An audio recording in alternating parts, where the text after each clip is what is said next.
জান্নাতের এই ঘটনাটা শুনে আপনি খুশিতে কেঁদে দিবেন। আমার আল্লাহ কঠিন হাসরের দিনে দুইজন বান্দাকে বলে, হে তুমি জাহান্নামে যাও, তুমি জান্নাতে যাও।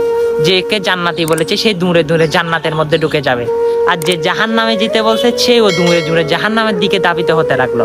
তখন আমার আল্লাহ খেয়াল করলো, তখন জিব্রাইলকে বলে, জিব্রাইল ও কি জাহান্নাম ছিলে না, ও এইরকম দূর দিল যে, তখন ওকে আবার ডাকো। তখন ডেকে আনলো। তখন আল্লাহ জিজ্ঞাসা করে, হে বান্দা তুমি জাহান্নামে এত বই সম্পর্কে তোমার ধারণা নাই, তুমি কি মনে করো? তখন সে বান্দা বলে, আল্লাহ দুনিয়া থাকাকালীন আপনার কথা শুনি নাই, হাসরের ময়দানে কোটি কোটি নবী রাসূল এবং মাকলুকার সহ তাদের সামনে যদি আমি আপনার কথা শুনে যদি দৌড়িয়ে জাহান্নামে না যাই কেমন দেখা যায়?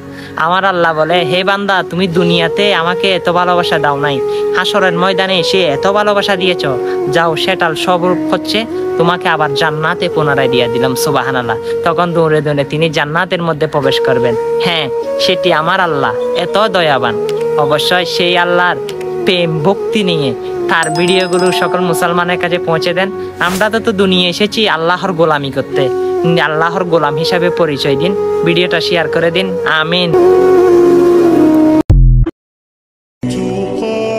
আজকে শয়তান বাধা না দিলে আল্লাহর নাম থেকে দূরে থাকবেন, কারণ আল্লাহর শ্রেষ্ঠ নামগুলোকে ইসমে আজম বলে, আর আল্লাহর ৯৯টা নামকে আসমাউল হোসনা বলে।